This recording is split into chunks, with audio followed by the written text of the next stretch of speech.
Hey guys, this is Hell Hades. This is the Infinity Kingdom video. Guys, we're on for the second video in the series. Today we're going to talk about how do you power up your march, and kind of specifically, how do you empower your immortals within that march? Yeah, if you're wondering what the hell's a march, it's your squad, it's your team. It's a team that's going out beating up the gnomes, or beating up the Well of Time, or beating up other enemy cities. So let's talk about it. I mean, if you watched my first video, you would have seen me pull a whole bunch of immortals. I've kind of been saving resources here to do this video because it's important to understand all of these different ways of powering up your squad. I still want to call it squad, even though I know people call it a march, because it feels more like realistic terminology to me. So there will be a link down below. It'll be pinned in the comment. There'll also be a link in the description. Download via my link. It benefits the channel. Also, you'll get yourself a few Brucey bonuses along the way. I'll also put things like the Facebook, social, the Twitter. Connect to those if you want to get involved in this game, because they do drop a lot of information about their patches on the socials as well. Let's start with some dragons. Yeah, dragons become part of the march. I've saved my little egg here, which I got for getting to level like 10, I think. Yeah, story mode. So we're going to open up the lightning dragon. You can hatch your dragon. It's going to come out all cute. But eventually you power them up to be beasts. And actually they're a big part of your march. They give you a lot of additional power. So we've now got a lightning dragon, which is going to help me get a third squad together. I've got 2 already. And you can upgrade them basically using gold and resources. You can do a speed up if you've got speed ups. Can I do a couple at the same time? No, I can't. I'm going to speed up on this one because I want to. You see the way they change? Actually, I will show you a couple of times. See the way they change appearance as you upgrade them. So yeah, so we're going to start with my water team, which is probably my strongest team. See, they got the ones on when they're in there.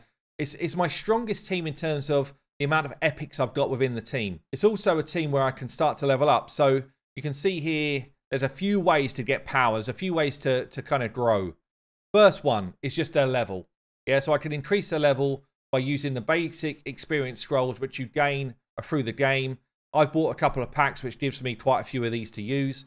And you pretty much just want to batch use, whatever, just gain levels. So I can go in and use those. I gain a few levels. Pow. Increases my power.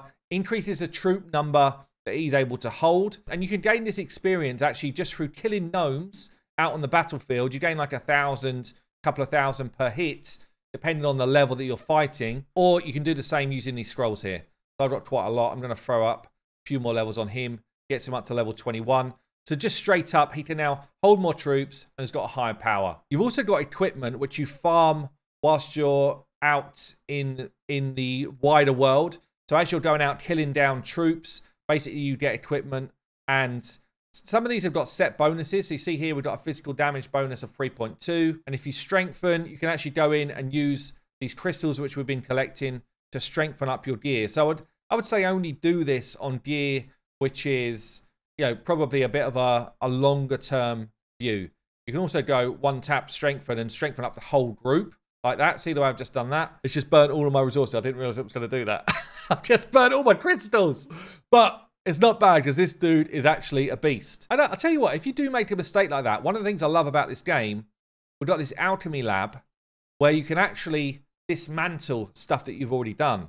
So if you've got a particular immortal that you just don't want to use, you know, it's not going to be part of your squad in terms of these pieces, you can fill up one of these vials with as many as you want, up to 99, and you get yourself some of this crystal, which you can go and, I'll show you in a minute, you can go and buy immortal fragments from the market. That's one way. You can just refine and get yourself some of these soul crystals back. If you've invested in somebody early on that you just don't want to use again, you can hit reborn.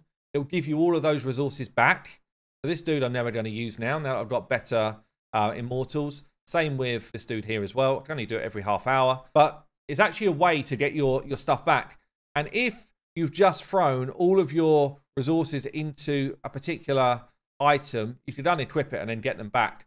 Or if you've just got crap stuff which you're not going to use, you can just burn them here and get yourself some of these crystals back. Not sure what these ones are called. What are these ones? Enchant stones. Yeah, so you can get those back through just burning other gears. It's quite a cool little feature in the game. I'll quickly go into the market now that I've spoken about it. So in the market, you get yourself 5 refreshes. I think you get a free refresh every hour.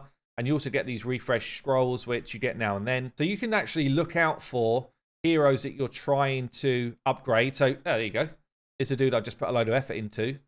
So Harold III, this is where these crystals actually become pretty valuable. I think they're one of the most valuable resources, honestly, because you can start to buy up additional copies of the immortal you want to level. And I'll show you why that's important in a minute. You can also buy up in here things like crystals for dragons to increase their power. So you saw what I was doing earlier. This is quite a good resource as well, I'd say, in here. So let's get back to empowering our immortals then. So yeah, so you level them up. You can improve their gear. You can also increase their diamond rating. Yeah, so this does require other copies of that immortal. So I can't just do it. It's quite a big power up. You get a percentage increase across the board, which is why I would say early on, you know, I've rolled a fair amount of immortals here. Some of them, like this dude here, I can actually take up to the next level. I've got like 160 extra fragments. So I can go diamond level 1, bam. Also gives me an improvement to his skills. I'd actually go up further, diamond level 2. Hoping I get to level 3 here. I can't quite. So once you hit level 3 on someone, you actually unlock another skill as well. And I'll show you that in a lower level champion. Lower level immortal that I've done that on already. So yeah, so we can see it here. Amanitor, I actually rolled her up to 5 diamond because I was short of somebody for Earth. And what I've managed to do there is unlock a second skill. And you can see here, there's a whole bunch of options. Well, you unlock options as you go, which you can throw into this second skill for when they're out in the fight. So how do you do those? You go into the Tower of Knowledge. You unlock this at castle level 12. As you upgrade it, I wonder if I could just do a quick upgrade here. As you upgrade it, you can learn new skills. So you can go in here, and again, you spend these crystals to unlock those skills. So this would actually be a good one for her. Every 6 seconds after battle starts, 7.5% chance of causing charmed to a random enemy unit. You can see here, it kind of recommends immortals. So I've actually got Leonardis. I've got all 3 of these actually in the left here in my main teams. So this could be a good one to get. I need another 100 crystals. I'm going to go and get those now. Here we go. I'm just going to burn off some of my rares because I've actually got a decent amount of epics and elites. So I don't think I'm going to be using too many rares too soon. So yeah, once you've earned those, you can go back into the Tower of Knowledge. We can learn this skill, and I can go to equip in here and then find my hero and then equip it on. So all of a sudden, we've got 2 skills now once we hit certain levels. I think it's normally level 3 that it unlocks. I've got someone here. I've got someone else I can show that on. Yeah, here we go. Mulan. So I can develop her to level 3. And obviously getting a second skill is quite a big deal when you're in your fights. And we can put her increased physical attack by 18%. It's actually a lot. It's actually a lot there. So I can upgrade the skill with that same currency. And it gives me higher. So now I'm strapped to 30% with this onslaught skill for Mulan, which is actually pretty nutty. The other area that you can improve people's skills here is in the boosts. So you see I'm on a +3 boost on Leonidas here. Basically, I just empower, spend some gold to boost it again. You basically keep going here with resources that you've gone and found. All of these things that I'm boosting with are found in the Well of Time. I'll show you that in a second. You get to this point where you're like, right, I can't do any more. And you need to find out, right, where can I go and get this stuff? So gold ingots, where can I go and get it? And it tells you the levels that you can find it. So I'm not there yet. I'm going to show you a bit of the Well of Time in a minute. So yeah, I've kind of boosted in beyond where I am in the Well of Time. But we can do the same type of thing here with Harold. I can see, look, we're missing parts. So I can say, right, where can I find this? And if I got one that I've already unlocked, I can literally just auto-raid it. I'd be like, bam, raid it again, raid it again. You get experience scrolls for your dudes anyway. And you're looking for the item that is going to upgrade. Yeah, and you basically can just work your way through it. A lot of them cross over between the different immortals anyway. So it's no kind of biggie if you end up raiding a bit of extra juicy bonuses out of those areas. And see here, I kind of keep going until I find an area that I need to boost. Get some more, activate, level him up again. And we get a +5 on our Harold. So troop number goes up, boost goes up. And all of a sudden, we start to get ourselves to a much stronger place. If we look at the squads now, so I've got my water squad here. What's actually super cool, once you start to get yourself a decent roster, decent squad for your march, as you fill up elementals, so if you get a number of elementals together, you start to get more buffs. So look here, so I've got 5 water, which includes the dragon. Deploy 3 units of the same, and your entire troop receives buffs. So defense, and magical defense, physical and magical defense. Deploy 4 of the same and you would get buffs, which is basically the same but in damage. And then if you get the full 5, you get an HP boost as well. So all of a sudden, what felt like an okay squad becomes a huge squad. Dragons then. So dragons kind of do the same. They've got special abilities as well. You unlock more as you level them up. But yeah, it gets to the point where you can massively improve your power quite quickly using the different elements. And then we can go into the Well of Time here and start to push on. So I couldn't get past this level before I just did this work. Now I'm hoping that this squad is big enough. I think it's a big enough squad to take people down. What you do have to bear in mind is affinity. So you see here, basically we're up against 2 fire, 1 earth, 1 wind, I think that is.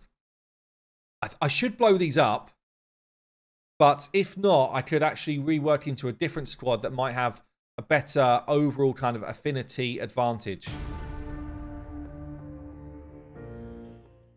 You see here, we kind of blow our way through it. Yes, the dragon's coming in. You do not have enough, friend. You do not have enough. And we work our way through. And then obviously with the Well of Time, this is an important place to be, important place to work your way through, because this is where you get those boost items. It's also where you get a whole bunch of scrolls. You should be in here, you know, as often as you can. So I might be a little bit short on power here. We'll see. Obviously, you've got like down the right, bottom right-hand side here, you've got the 2 times and the auto battle. I could control this. Each of my immortals have got their special abilities. You'll see them pop when this orange bar goes to full. And then you see they kind of crunch in with it's either a big nuke or it's a big heal. Dragon does the same. See, he's just done a regen on us there with the health regens. You could get either offensive ones or defensive ones or resurrecting ones. Yeah, there's a whole bunch of different kind of dragon abilities. Again, the further I get into the game, the more I realize how strategic the game will become. At the minute, I'm power leveling my castle and stuff, and I'm working my way up. But I know that I've done a bit of arena. I'll show you that as well. I know that over time, it's going to be a really strategic game. I guess just around that home, you know, so basically each of the different immortals have got their own type. So troop type, you've got a shieldman restrains a spearman restrains a cavalry restrains a shieldman. So they've got that kind of loop there of those 3. Bowmen is kind of like, if you're coming from raid, they're like a void. Yeah, they don't have a positive, they don't have a negative. They just be themselves. And then you've got the same type of stuff going on with the attributes as well. So water beats fire, fire beats wind, wind beats lightning, lightning beats earth. And then you've got shadow beats everyone, holy beats shadow. So I've got Joan of Arc, who is holy, and I've got Med, who is shadow. So I might get one of these kind of built up because they just kind of come in. I mean, shadow nukes everything apart from holy, which might be pretty cool for you know, end game teams. But yeah, it's quite a cool system. You've also got here different positioning. So basically defensive or physical attack go on a front row, magic or range go on a back row, same with support as well. So you can basically, you need to make sure that you've got a balanced team going in, a balanced march to go into your teams. So we've got this arena kind of function as well. Basically, it's like your 3 teams go against the 3 enemy teams. And again, it's similar to the fight we've just seen, but this is quite cool. You gain, you gain tokens each day, which help improve your character level or what have you. It's quite a cool little system they've got in the game. There's like a load of mini games within this game, which is pretty fun. So you see here, my team 2's now going in. My Leonardus in the lead. I've got to say, my Leonardus is an absolute beast. Like, he is crucifying people. I need to level up this dragon though. It's looking a bit weak at the back. But all of that good work I've just put to action in terms of leveling up my troops. I'm still on my first squad. I've not even had to like dive into my second squad yet. And this one team is blown up all 3 of the enemy teams. No problem. Thanks for coming. Take a rest. We're just about starting to take some damage, but Leonardus is like that. Who cares? Flexing. And obviously I've got, even though she's a rare at the back there, she's doing a bunch of healing for me. So pretty good overall kind of team synergy, team squad. And obviously, you know, the bigger person you win, the more victory points you get. You start to unlock chests throughout the day. I think the arena section is actually pretty fun. So hopefully that hasn't bamboozled you. You've actually got a bit more knowledge. building the right march, the right squad is like fundamental to this game, not just in the areas I've shown, but also when you get out to the kind of big bad world and you start to look at either taking on other player cities or even just kind of beating up, you know, the known groups around. It's really worth investing some time, picking the right type of squad, the right type of team to get together, and yeah, keep enjoying the game. Honestly, the more I'm getting into the game, the more I'm enjoying it. Come and join our alliance, HH Raiders. We're going to fill up, and yeah, let's see what we can do. I've been Hell Hades. I will see you later.